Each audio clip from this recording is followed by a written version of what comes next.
Hello everyone, welcome to Mugello. It is the first round of the Ferrari Challenge for 2018. And we're here at this Tuscan circuit which saw the close of the 2017 season and sees the opening of 2018. On track, very shortly, the Coppa Shell first race of the season. The Coppa Shell drivers, all 21 of them, mixed in Shell and AM categories, are on their way to the grid.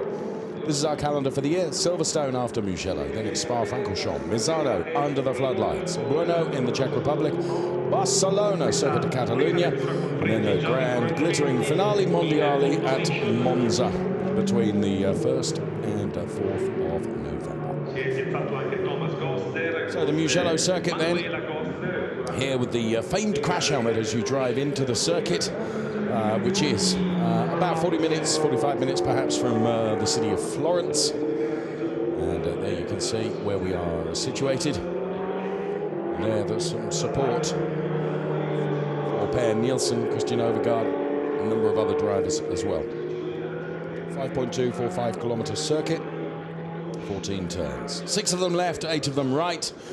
It's quite a technical circuit where overtaking is difficult, and lots of sweeping and some elevation changes as well. Air temperature 13 degrees, which is not as warm as we would expect it to be here in Tuscany at this time of the year. As we look at our pole sitter, one Mr. Eric Prinot, hugely experienced in Ferrari Challenge and knows the circuit inside out, and has really got to grips with the 488 Challenge car in qualifying. And his 152.190 puts him on pole position, being offered congratulations there by official Ferrari GT driver Davide Rigon. To see Davide here this weekend. The only Ferrari celebrity, more to come on that in just a few moments from now. The Mugello safety car then, driven by former Ferrari Challenge champion Beppe Scanetti, will be leading the cars away on their rolling lap ahead of a 30-minute race to come from the Coppa Shell drivers. Some supporters here enjoying the sunshine, if not the temperatures. As a new driver in for this season, Agata Smolka, another lady racer, makes her way to the grid, and we are on board with her. And looking back from another onboard camera, that of the Kessel racing driver von Skeltermar. So, the Mugello circuit welcomes you.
Races.ferrari.com is the website for you to check out all the information as we look at the 198 car of Eric Chung. 10 wins in the Ferrari Challenge. Will he bank another one today?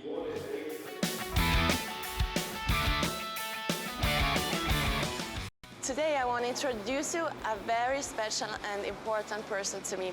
I know this person since 33 years and we are nearly always together.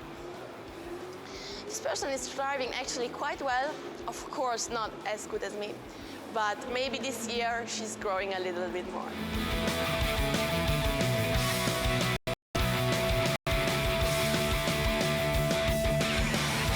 Today I want to introduce you a very special person. She's convinced that she will drive faster this year, but I will do my best. My sister. Last year was very special for me. I had a great season and my driving was improving all the time, and we had great races. But I was not completely happy, and I was missing one thing. There was something missing.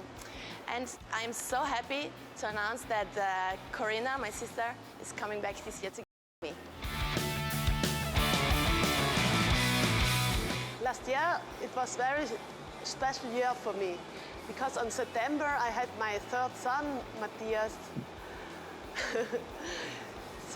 But this year I am back on the championship and I will enjoy every day. We are back together again. Mwah! Enjoy Ferrari Challenge with us, the Gassner sisters.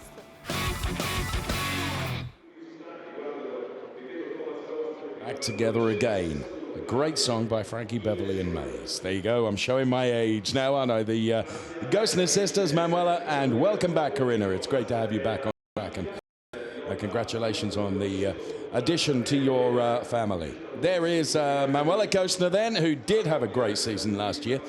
And the Ineco MP racing driver will, of course, be hoping to improve on what was a good season last year with an even better one this year. And, of course, the family of the Gassners, not only Corinna and Manuela, but Thomas Gassner is also out on track as well. And David Gassner, son, is also a racer. So the grid is set then for this Coppa Shell race, which we've split the Coppa Shell drivers into Shell drivers and AM drivers as well. And it's a big grid of cars, some 21 of them ready to do battle here on this Mugello circuit. 30 minutes of race action to come. Vladimir Hladik to your left there, Eric Chung to your right-hand side. Then we see the 177 car, the familiar Shark's Teeth of von Skeltermar. To the left-hand side, to his outside is Tommy Lindroth in car number 127. And then we see Corinna Gassner, who makes her return and goes from P12 on the grid. So Manuela exactly 6 places ahead of her. Last race contested at Daytona 2016. What a weekend that was in Daytona. The finale Mondiale in Daytona was something very special indeed. So race is about to get underway.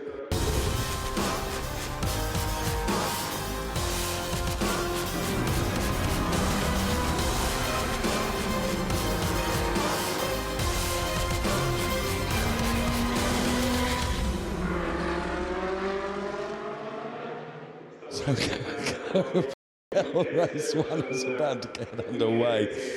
Alongside me is the Ferrari Driver Academy driver Callum Eilert, who I will introduce in a moment. Let's do the grid first of all. Eric Prenot, Jean-Claude Sada, Christian Kinch, Thomas Gassner, Christoph Herney and Manuela Gassner occupying the first 3 rows of the starting grid for race number 1 in Coppa Shell. Then we find Vladimir Hladik, Eric Chung, von Skeltermar, Tommy Lindroth, then it's Smolka and Gassner, Corinna Gassner, and Agatha Smolka, great to have her here. Ingvar Madsen, then it's Nussbaumer, Ramelli, Nielsen, David Lim goes from P17 on the grid, and Henrik Kastrup P18 ahead of Laurent Demers, Pittori and Kuhadaroglu. Murat Kuhadaroglu goes from P21 on the grid. That's the way it lines up then.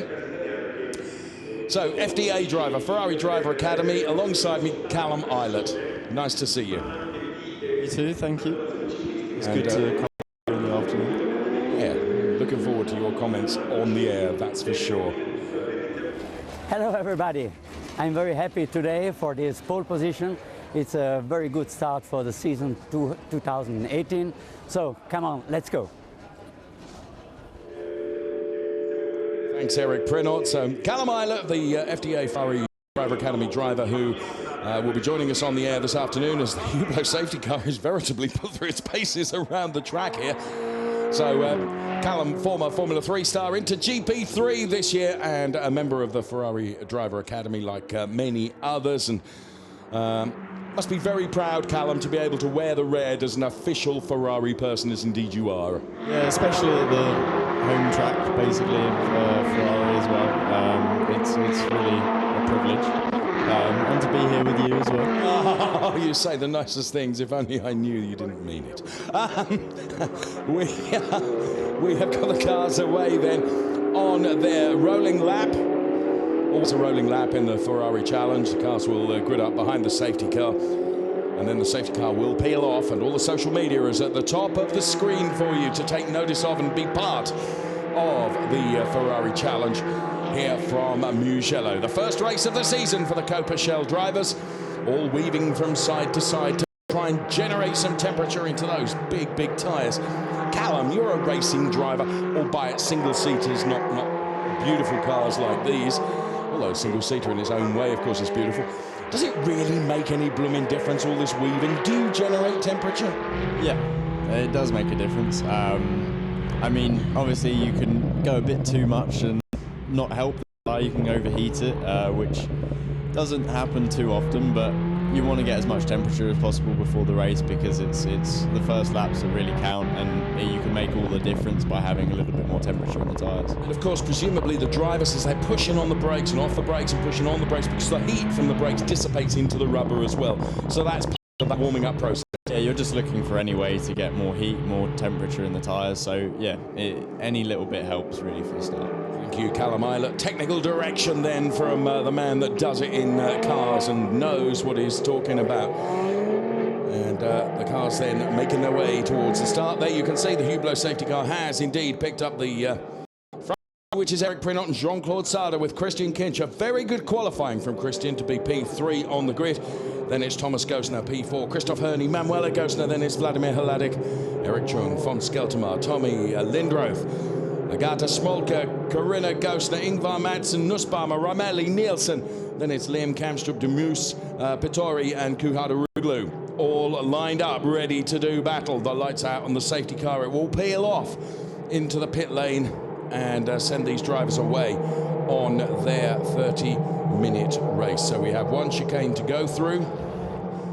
And then down the final turn, which is the Buccini turn, the turn number 14. And we will be set to go racing. Let's let the music build the excitement and the anticipation. Stand by. Race 1, Coppa Shell on its way.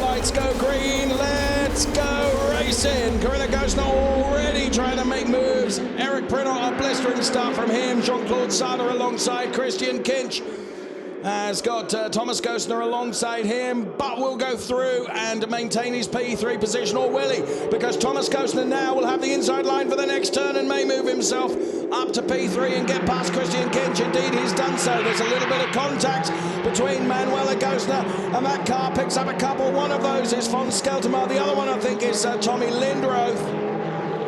Now, everyone will recover from there, but of course they'll be much, much further down the order than they would have liked to have been.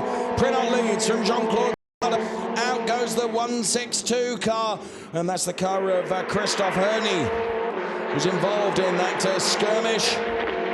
There's Vladimir Haladik.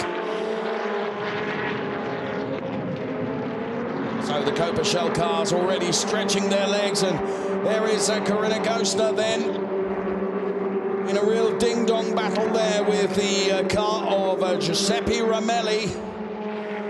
Corinna Gosner, of course, wanted to get up the order and get closer to her sister.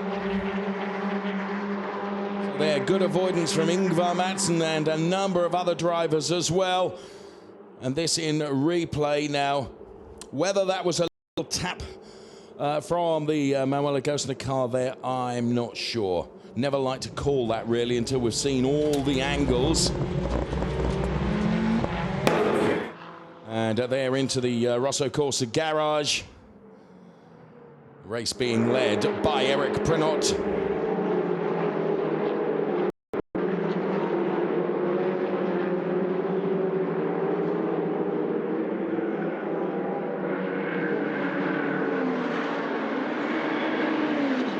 Christian Kinch then losing out on one place, been relegated to P4 from P3.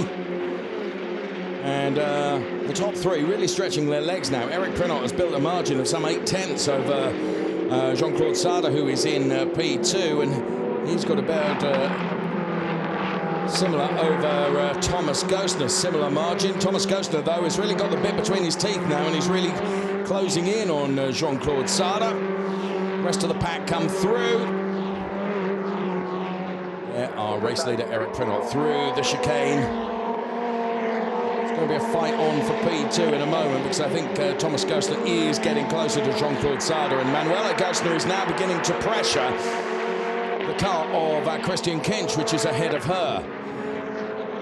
So there is Manuela Gostner, the fastest races so far. The incident involving cars number 162 and 183 is under investigation, so I was right. It was Manuela Gostner that gave just a little tap onto the 162 car of Christoph Herney, which sent that car around. Eric Prinot, race leader. 1.5 seconds to the good over Jean Sada. And Callum, presumably, when you've got your nose in front like this, what you're trying to do is build yourself a cushion. Yeah, you've got to watch out that you're not too fast at the beginning, because you don't want to over-push the tyres. Obviously, the tyres will drop off towards the end of the race, but you also want to keep a safe enough distance so that the person behind won't attack too much. I would say Eric Prinot is one of those drivers that will push, and push really, really hard. So what you're saying is, in the second half of the race, we may see his pace significantly drop because he'll have taken too much out of the tyres. We'll see. I mean, at the moment, it's not too much. He's pulled a 1.5 second gap, which is what I would say a safe enough gap to maintain it. Now it's 2 seconds, so yeah, it looks like he is pushing it. Maybe a bit more than I thought at first, but we'll see. Towards the end of the race, he could manage to control the tyres or not, but we'll see. Well, Eric Prinot is the leader of the Shell category. Leader of the AM category is Ingvar Madsen. Great start to the race from Ingvar Madsen. So there is Eric Prinot then in car number 181. Built that lead up to 1.9 seconds now, and you can see it's palpable, isn't it? The difference between himself and also Jean-Claude Sada. Prinot sets the fastest lap of 1:54.456. There's Vladimir Hladic, who is pushing Manuela Gostner. And there is Manuela Gostner getting ever closer to Christian Kinch. So Christian Kinch then, who's running in P4 at the moment in that back-to-guard car, which is middle of your picture right now, being chased by Manuela Gostner and also the car of Vladimir Hladic right behind. So a real three-way battle going on here for P4 in the race. And that's perhaps the closest battle at the moment. Once again, seems to be reeling in Jean-Claude Sada a little bit, and although he wasn't as quick as him in the last lap around, so we will see. But now Manuela Gostner gets even closer to Christian Kinch, so Christian's going to have to do some real defending and try and make that 488, the first ever Ferrari Challenge car powered by a turbo engine. He's going to have to try and make that as wide as possible. Thomas Gostner then chasing down Jean-Claude Sada. Then these three that are fighting over the P4 in the race. It is Christian Kinch, which is leading that battle at the moment. They go down through the Buccini turn, which is a real downhill turn. It pulls you almost invitingly into that gravel on the exit of that turn as you start the home straight. The gap is minuscule between all three of them. Manuela just takes a look at the inside and shows her face into the rearview mirrors of Christian Kinch. So this turn, turn number 1, where you can very, very easily, Callum, carry too much speed. And, you know, lots of drivers have dived to the outside there to then try and get the switch back to the inside. Yeah, it's a very long corner, so it allows you to do that if you do get overtaken, or hold it around the outside, which we saw in race 1, the Pirelli race. But, yeah, I'd say that the corners on this track are very either long or mid-speed, so you do have a couple of opportunities to sort of redeem yourself if you do make that mistake. You've made the point off air as well that, you know, these corners are very sweeping. There is elevation changes. It's a difficult track to find a spot to overtake, isn't it? Yeah, you've only got a couple of small opportunities. Obviously into turn 1, if you get a good enough slipstream, dream, which is where we saw a couple of potential moves in the other. So we see a big moment there. That is a big moment. That's from Agata Smolka, who's new into the challenge this year. Incidentally, the incident involving cars 162 and 183, no further action is going to be taken. So that has been considered to be a racing incident. As you can see, Eric Prinot is virtually in Florence. Such as his margin, it's 3.5 seconds over Jean-Claude Sarda. And they're all beginning to bulk up behind Jean-Claude Sarda now. He's a couple of laps' time. He's going to be a bit of a cork in a bottle, I think. Yeah, he's managing to hold them back quite well at the moment, whilst Prinot gets a bigger and bigger gap every lap. Yes, it's almost like it's being paid for by Prinot, isn't it? Kinch, Gosner and Haladik all cross the timing line. And that is the closest battle, that battle for P4. Once again, under braking. Christian Kinch taking a look at Thomas Gosner, father of Manuela, who, as you can see, has just gone through the speed trap at 275 kilometers per hour. They're in the 183 car. So her father is 2 cars ahead of her. Family relations count for nothing when you're out on the track. You want to be the best and you want to be ahead. And Manuela Gosner really chasing down Christian Kinch to try and get onto the back end of her father's car, number 161. Oh, and that's a big moment. That's a big moment for the 136 car of Alexander Nussbaumer. We didn't see how, but there's debris all over the track. We will get a replay of that very quickly. A safety car has been called for. All of Eric Prinot's hard work in terms of the gap that he's built up will be reduced to naught now. So that was a big moment indeed, and lots of debris all over the track. So Alexander Nussbaumer then from Formula Racing was the car that went around, but we only really saw the back end of that.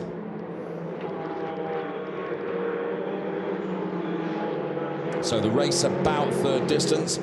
That's great to see that Alexander is out of the car. The integral safety in these 488 cars is remarkable. The cars are super strong, and that's the best sight of all, to see the driver walking away from that completely and totally unharmed. Right, here it is.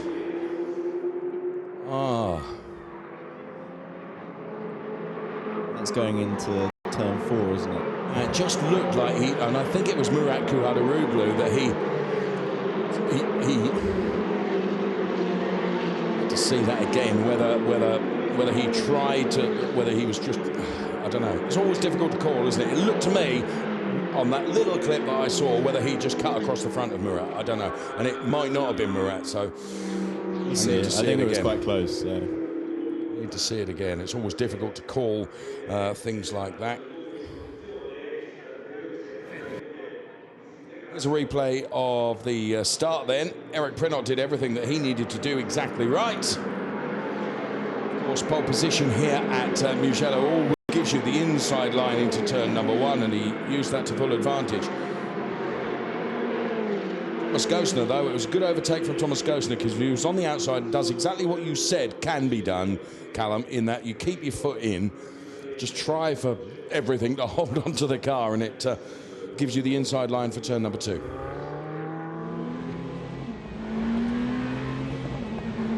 On board there as our new driver Agata losing out on a few places right at the very start.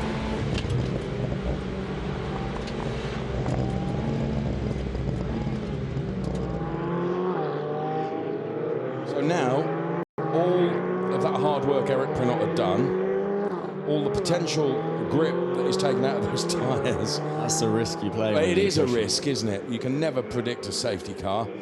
Although there are some tracks, aren't there, where it's more prone than others. Often see a safety car here at Mugello, to be honest, but obviously it was called for following that incident. But Prinot's big margin has gone now, that's for sure, because all of those are bunched up, and certainly Christian Kinch is going to come under pressure.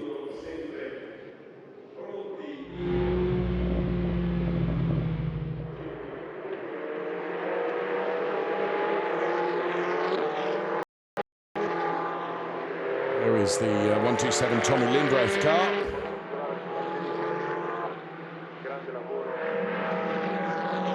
No indication yet when the safety car will come in. Of course, there was the car that had to be recovered, and not only that, the debris all across the track that has got to be swept away as well.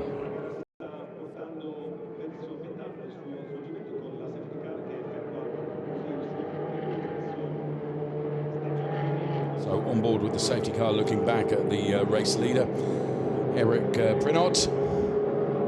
There, the 119 car, which is driven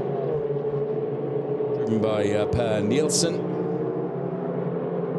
Husqvarna, of course, the car that we have seen significantly damaged in that incident. Leader in the AM drivers' race at the moment is Ingvar Mattsson.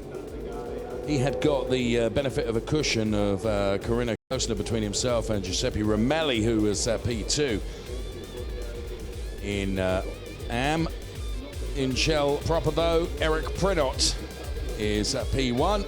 Super slow-mos of those cars that are leading in their respective classes. Hypermotion. See the focus through the glasses of the Eric Prinot. So the incident involving cars number 133 and 136 is under investigation, and it was Murat Kuhadaroglu that was involved in that. There's Eric's partner, Monica, looking on. Would like to see that again, because I don't know quite. I don't actually know for sure where that was on the track. Did you pick that up, Callum? I think it was into turn 4. Yeah, going into that section. Right. And I think, well, from the camera angle, it's obviously hard to tell, but if he tried to open the corner up a little bit, and that meant that he just went into the front of 133, I think, then that could have been why, or it could have been vice versa, that they were turning in. And well, whilst the safety car is out, we'll bring you just a few moments of the challenge show.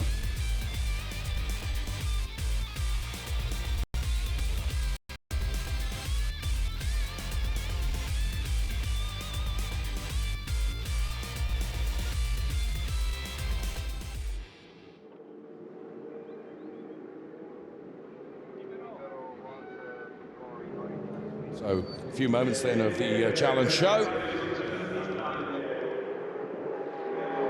And we continue to pick the cars up behind the safety car now.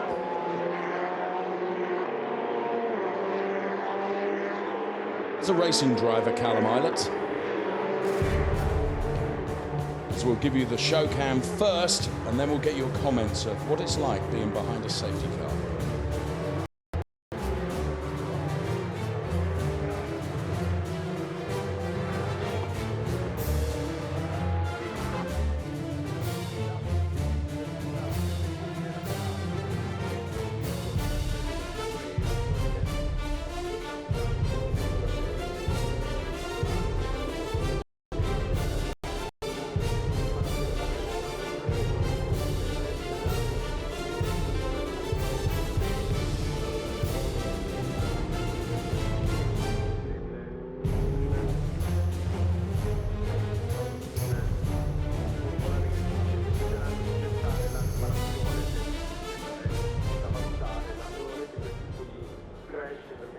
So the safety car is coming in this lap. The lights are out on the safety car, as you can see. Just before we go to the effective restart of this race, Callum Eilert, you've been behind the safety car on a number of occasions. And when you've been in the lead of a race, how frustrating is that? And what can you do to put yourself in the best possible position to get yourself back leading the race? it is frustrating, especially if you built up a big gap and that's then reduced to nothing. The one thing you've got to do is make sure you get obviously the best restart possible, normally by slowing the others up and then tricking them into making or getting the jump. I always felt one of the masters of that was Felix Rosenqvist. Yeah, he was the one I always used to watch, especially when I was driving in the team that he used to be in. But yeah, so you would sort of wait and weave and make sure that they didn't know when you were going to go. And then at some points it would look like you were going to go, and then you would make the jump like Eric has just done now. Indeed, he has. A big gap. And more importantly, because you've been lap after lap after lap doing the best job that you can, how does it disrupt your rhythm, if you like? Well, it gives you a chance to sort of think about it and restart, and hopefully, you know, continue that. Obviously, you do put an abrupt end to the rhythm that you had in place. Sure. Once you're in it again, it's easy to continue it. Well, we are back in it again, and Eric Prinot did do a fantastic restart. That means that he's maintained his lead. Now, for my money, I think the one that might come under pressure from this restart now will be Christian Kinch, because Manuela Gosner and Vladimir Hladek right on Christian Kinch. Now there is Thomas Gosner, who's running in P3 in the race, so all of a sudden all the cars are bunched up again. No further action, so I think it was probably Moose Balmer's fault, because he got the penalty from driving, I guess, you know, in the wall. That's what Callum is talking about. We see the benefit of the message on our timing screens just a few moments before you see it on your screen, and that is the instant that involved cars 133 and 136. No further action is going to be taken by race control. It was considered to be a racing incident. So, no one to blame in that. Oh, Vladimir Hladek gets a bit sideways in his quest to try and find his way past Manuela Gosner. Vladimir Hladek, who's running in P6. Manuela Gosner is P5. And Christian Kinch is the car ahead of Manuela Gosner. Then it's Thomas Gosner and Jean-Claude Sada. And of course, our race leader is Eric Prinot. So Manuela Gosner then trying to make that 488 as wide as possible to prevent Vladimir Hladek as they go downhill now through this Gini turn. Can Vladimir Hladek now get a little bit of extra boost off the back of Manuela Gosner's car as they head up towards turn number 1? He'll be looking for the inside line, Callum, won't he? Yep, he's got the toe, but of course the other cars in front have got the toe, so we'll see. I think he's getting close enough. No, I don't think so, personally. Well, a good sterling effort off the back of the Buccini turn. Corinna Gosner and the 172 car of Per Falhalt getting close together there, but Corinna Gosner maintains position. There's von Skeltermar going through in the 177 car, and then the 186 car of Agata Smolka, who we saw losing out on a number of places right at the start of the race, chasing down that Murat Kuhadaroglu car that was involved in that incident that has taken out Nussbaumer. So on board with Smolka, we've got just 10 minutes of the race remaining. Where are the first 2/3 of the race gone? Well, sadly, a part of that was gone under the safety car. Just coming through one of the fastest sections of the track. We've got 4 sequences of corners, which are probably one of the faster ones of the track. For me, when I was driving here, most of these were flat out for Formula 3, so it's a bit of a difference to see, but in these cars, they're right on the limit with a bit of brakes and entry. Now, something else you were saying is here in particular with the elevation changes and the sweeping nature of the corners. The exit of one corner is absolutely critical for the entry of the next one, and then the exit becomes critical as again. So you really have to nail every corner, don't you, Callum? Yeah, especially in the first and second sector. There's a lot of chicanes, which if you don't make the first part of the corner properly, you're going to be stuffed for the next corner. So yeah. Stuffed is a technical expression, is it? Yeah. Well, you're not going to make it round, and then you end up getting track limits penalties. Yes. And, a bit of gravel on your tyres, and then it just becomes more of a cycle for the rest of the lap once you've got dirt on your tyres, which we saw in race 1 quite a lot. Yes, in that Trofeo Pirelli race, you're absolutely right. It did. It was really noticeable, wasn't it, for the last sort of 5-6 laps or so. There were some people really struggling. So Christian Kinch then is still ahead of Manuela Gosner. Manuela Gosner, she's in this position where she's hunting and being hunted as well. The real meat in the sandwich here, because she's trying to attack Christian Kinch ahead of her, but she's also having to keep one eye surely on the rearview mirror to try and protect herself from Vladimir Hladek as well. It's blooming difficult being a racing driver to try and attack and defend at the same time. Yeah, especially if the other driver's very quick in the last sector. That ruins your opportunity into turn 1, which I think she seems to be having the problem of, basically. Okay. The other point with a safety car period coming when it did, sort of midway in the race, your tyres have been up to temperature, then they cool off again, then you've got to bring them back up to temperature again, presumably, Callum. Yeah, that's what I was just about to say. One of the most annoying things about being behind a safety car was that it's one of the most tiring parts of a race, because you're continuously weaving and warming up your tyres, which means you're always on the steering, and if your car doesn't have power steering, it is quite a workout sometimes. Okay, right. So we have 7.5 minutes of the race remaining. Eric Prinot is leading, and leading AMS is Ingvar Madsen. There is another lady racer, the Rosso Corsa driven Agatha Smolka car. Battle for third position is between Per Nielsen, Murat Kuhadaroglu and Agatha Smolka. That's the third position in the AMS as von Skeltermar up the inside. Ramelli. Has he made that stick? Not sure, because we're looking at the Kuhadaroglu car. So there is Murat then, who was involved in that incident that took Nussbaumer out of the race, but no one was to blame for that, as now Murat Kuhadaroglu on the outside as they head towards turn number 1. He's not going to be able to get his nose in front before they get to the turn, but will he get the switch back now and dive to the inside?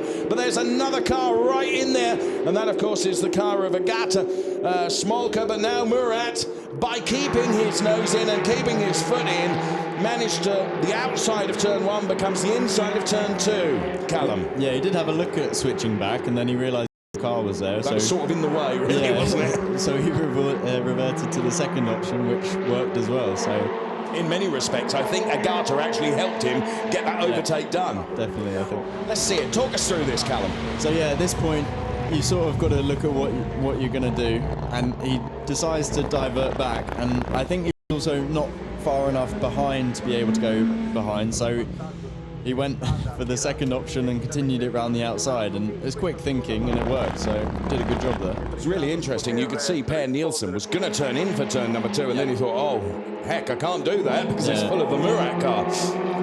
So good overtake there from Murat Kuhadaroglu. 5.5 minutes of the race remaining. Eric Prinot leading, and he's built up a 2-second margin over Jean-Claude Sada. We're on board with Smolka then, lady racer. Also, when you go down the inside of someone, you do try and slow it down a little bit. Oh, we've got it's the Pittore car out and in the pit lane, the number 184 car. So, don't know what that was all about. Here's von Skeltermar now. Corinna Gosner. Oh! Now, that was almost going to be a carbon copy of what he did last time around. That was somewhere that Fons has kind of nurtured as his overtaking place. On the inside through that turn, he's now tracking Corinna Gosner. His work, von Skeltermar, car number 177. We'll look to the inside now. Corinna Gosner surely will close the door. No racing room is left, but actually von Skeltermar wasn't close enough to be able to take advantage there, Callum. Yeah, and she also broke very late, so I think it was a bit of both. You know, he wasn't close enough, and she did a very good job of holding him behind. Of course, those two drivers are the AM leader, so Ingvar Madsen really kind of doesn't want to get involved in this big battle because, you know, actually, they're in 2 separate races almost, aren't they? We did speak about this in the Pirelli race, the same sort of thing going on, but actually, in this sort of sense, if he can keep them behind him, then that creates a little bit of leniency between the rest of his category. Which, yeah, I mean, there are exactly 2 cars between him and the next best AM driver, so you're absolutely right. If he can use that as a cushion, can't he? Yeah. He's well protected. They act as wingmen for him, or wing ladies, I should say. Yeah. And also, if you let them past, there's a possibility that they may continue fighting, and then that will slow him down and into the rest of his pack. So you never really know what to do, to be honest. And equally, the point that I was trying to make is that whilst they're fighting so aggressively, he kind of almost doesn't want to get involved in that because he's not going to benefit from it, is he, necessarily? But just to basically continue for your own race, that's what I would do. Don't worry about what those are doing around you, worry about what you're doing. There is the 161 car of Thomas Gosner, who's driven a great race in P3, has not looked troubled at all, certainly since the safety car period. And Christian Kinch has seen off the challenge from Manuela Gosner thus far. Manuela Gosner, who's had to keep Vladimir Hladik keen as well, and she has managed to do that because Vladimir has not been able to find a way past either. So it has been a exciting race, that's for sure. Vladimir Hladik tries to go around the outside of Manuela Gosner, but surely now, with just under 3 minutes of the race left, you're not going to have the grip to try that outside move around turn number 1, particularly when you were coming from as far back as Vladimir Hladik was on that occasion. Yeah, well, if we take the top 2 at the moment, there's a 2.5 second gap, and since the safety car, we've had more than 5 laps, should we say. What's going on there? So we've got a message on our screen which is advising us that Alexander Nussbaumer is got a report to race control after this race. So there we are. Now that was von Skeltermar on Corinna Gosner. He looked the lap before to try and do that, and I think he's successfully pulled it off this time. Yeah, done it well. So thanks for that replay straight in there. There is Corinna Gosner's sister, Manuela, still chasing down Christian Kinch. Thomas Gosner ahead. There's Eric Prinot, race leader. And race leader by a margin of some 2.7 seconds over Jean-Claude Sarda last time around. Okay, with but a couple of laps of the race remaining. In fact, there'll be the remainder of this lap, plus one more, I would think. And it isn't on TV, but I've just seen that Matson has lost places to both Skeltermar and Gosner. So they have gone past. Thanks for that. That means that Ingvar Matson now, there's a bunch of AM drivers all together, so hopefully Ingvar is going to be able to hold on to that AM lead that he's had. So, as predicted, this becomes the final lap. One more lap for Eric Prinot then to hold his own. Can Ingvar Matson?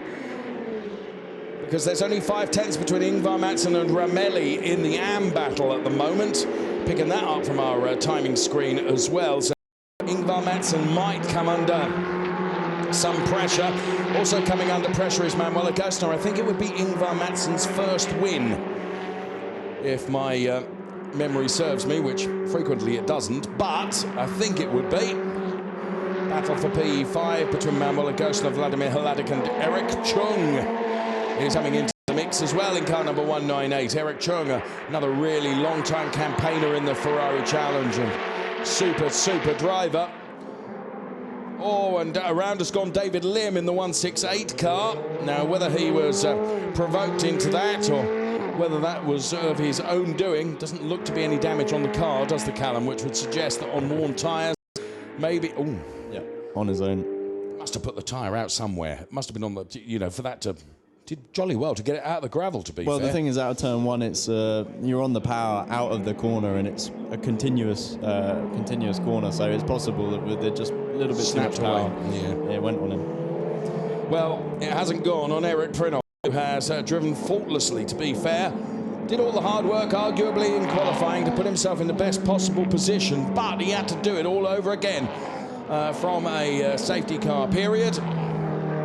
And he has done that, so he celebrates his, how many seasons he's been in Ferrari Challenge, but a great number, and whatever number it is, he's going to start it off in exactly the right way by taking race win. Eric Prinot will be P1 in Mugello. Eric Prinot takes the win. P2 goes the way of Jean-Claude Sarda. P3 is Thomas Gosner. Then it's Kinch, Manuela Gosner and Vladimir Hladik. Corinna Gosner will finish P9. Can Ingvar Matson hold the AM win? Yes, he can. He takes that from Giuseppe Ramelli, then Murat Kuhadaroglu. Wow, what a race. Laurent Demuse and Tommy Lindroth heading towards the checkered flag, and the one that will cross the timing line last of all will be David Lim, following that little pirouette earlier on. Here comes David Lim now. But there, Laurent Demuse and Tommy Lindroth then. That's it, race done and dusted. That was an exciting race from our Coppa Shell drivers, the mix of Shell and AM drivers. There is David Lim, who we saw going around earlier on the last lap. And Monica is very happy that Eric has done a great job and has taken the win. Great win from Eric Prinot. Well, a race full of drama that was. And they never failed to deliver great entertainment. And their confirmation of Prinot Sada and Thomas Gosner taking the 1, 2, 3 in the shell category.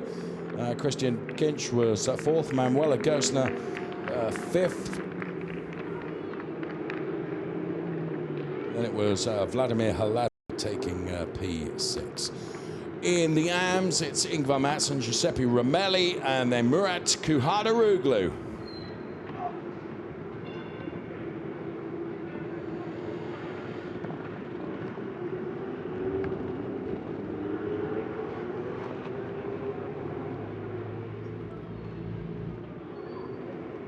So there, the Eric Prinot car then. And let's take a look at the highlights of that race.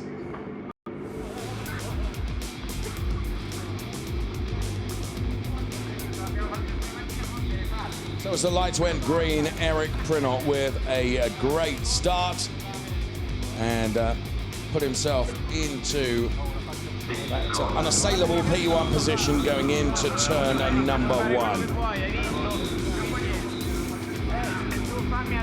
Making their way through the chicane. And straight away an incident. Thankfully, many drivers avoiding that, but it put many of them much further down the order than they expected to be. Safety car was called for following an incident between Murat Kuhadaroglu and also Alex Nussbaumer. And the 136 car really hitting the barrier, significant damage. Thankfully, Nussbaumer out of the car, perfectly unharmed. Credit to the safety integrity of the 488 Challenge car. And the checkered flag, Eric Prinot then, faultless, takes the checkered flag to take the win. And he celebrates down there in the Parc Fermé area.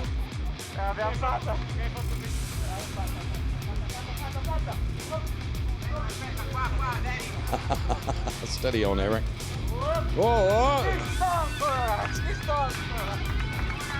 Now, you speak some Italian. What did he say, Callum? I wasn't listening, sorry. I got myself out of that one quite well. Yeah, you did. He needs up and down from the car now. There's Monica. Okay, we will be heading up to the podium next.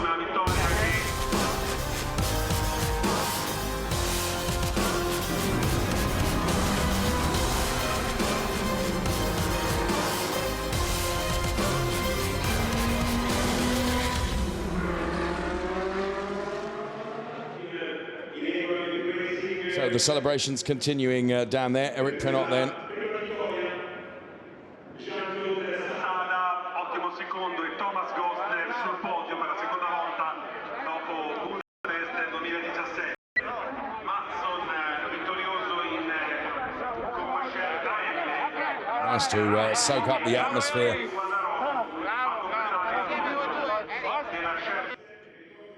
And we lose our signal, but we take a look. Super slow-mo's the top 3. First of all, it's Thomas Gosner, P3.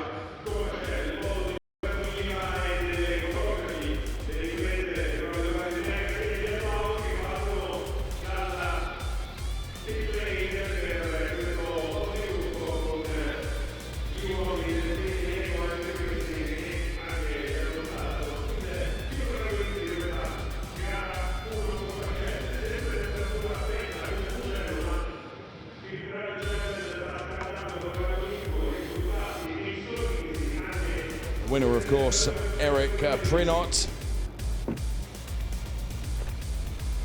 And the joy you can see on his face. Well done, Eric.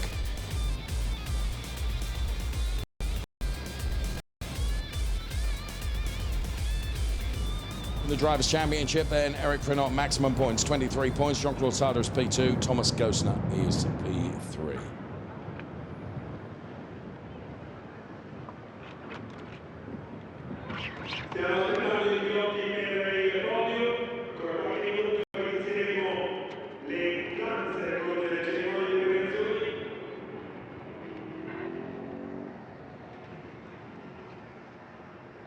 Next up, we'll take a look at the... oh, there's Thomas Gostner to the right-hand side of your picture. Pretty happy with his performance. Be on the podium for the first race. Of course, his daughters Corinna and Manuela also racing out there too. So that's just behind the podium. You can see the podium being readied and the drivers making their way up to the podium.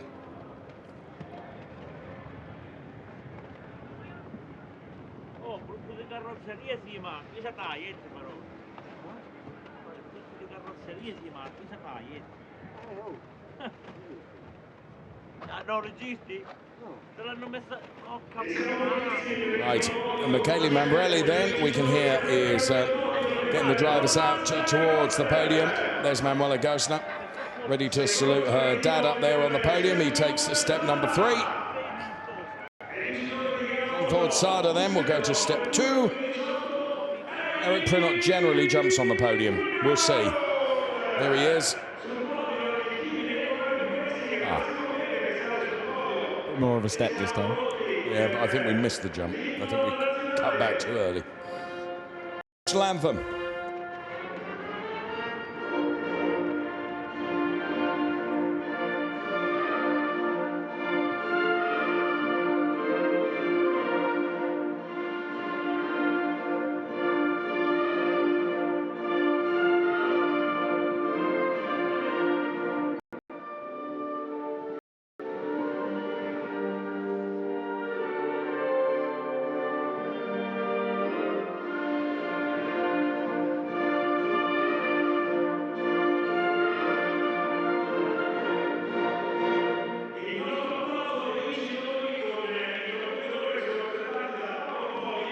And Michele Mambrelli, who is the presenter here,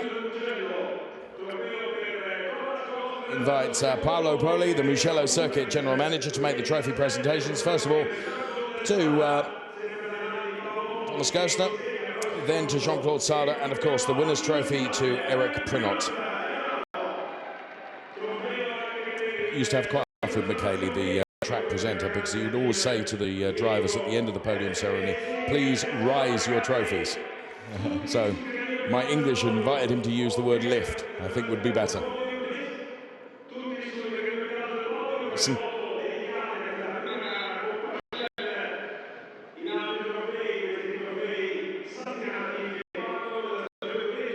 There's Corinna Gostner.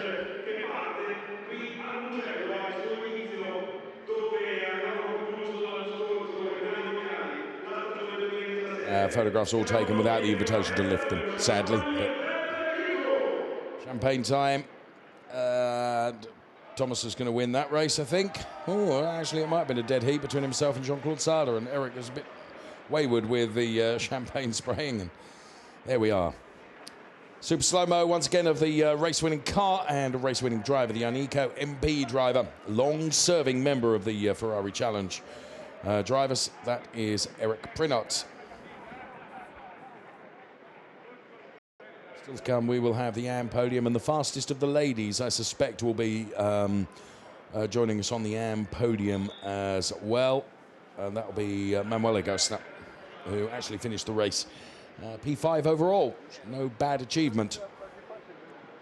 Daniele Diamato, who was hugely successful last year, taking the Trofeo Pirelli win. There you can see him. He's back this year, but much more in a coaching capacity. Drivers' Championship then in AMS, Ingvar Mattsson, Giuseppe Ramelli and Murat Kuhadaroglu. The 1, 2, 3. And I'm pretty sure it's Ingvar Mattsson's first win in Ferrari Challenge. If I'm wrong, I apologize. Ingvar, races.ferrari.com is the website. The super slow-mo then of the top 3. Murat Kuhadaroglu then, P3.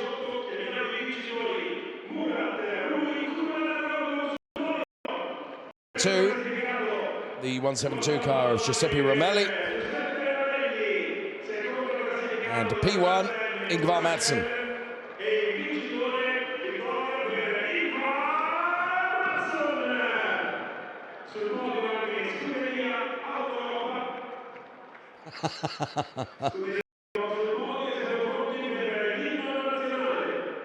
National anthem time.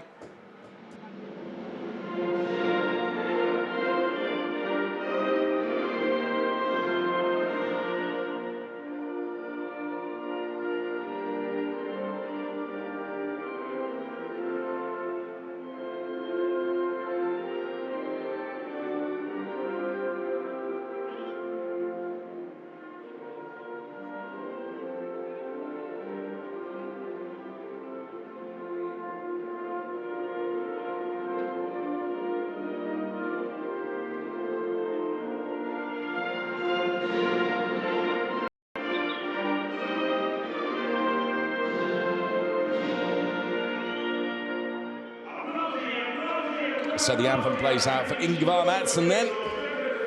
Here comes trophy presentation. First of all to Murat Kualaroglu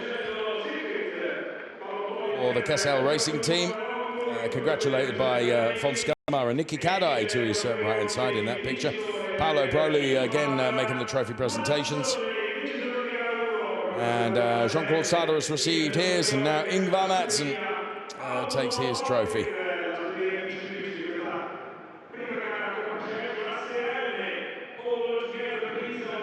Don't drop it.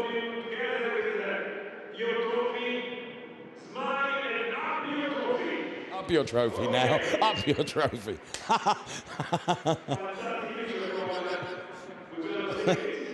Brilliant stuff.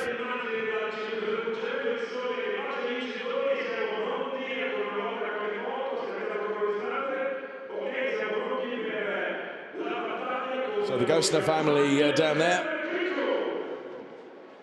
Podium's done and dusted, and day one of racing completed then, both in Trofeo Pirelli and Coppa Shell, as three Coppa Shell drivers. Quite a serene podium celebrations that was, Callum. Ah, no, it wasn't. Look, we missed this, as they did get lively, and poor old Ingvar got plenty. And I'm convinced it's Ingvar's first win, so many congratulations to Ingvar Matsson. So the cars making their way, the spectators making their way down the steps here behind the Mugello podium, as Ingvar Matsson stays up there and enjoys his moment of glory, quite rightly. And there, the pit lane suddenly empties. So 2 more races to come tomorrow. 2 more qualifying, then 2 more races, of course. 1 race for Coppa Shell and another race for Trofeo Pirelli. So as we take a look at some of the clips from the Mugello circuit, Callum Eilert, thank you so much for being with us. Really enjoyed your company and insight. Thank you for inviting me. It's a pleasure. And we'll see you tomorrow for more of the same. Please make sure you join us for the next race, Trofeo Pirelli Race 2, tomorrow at 10:50 GMT. Bye-bye for now.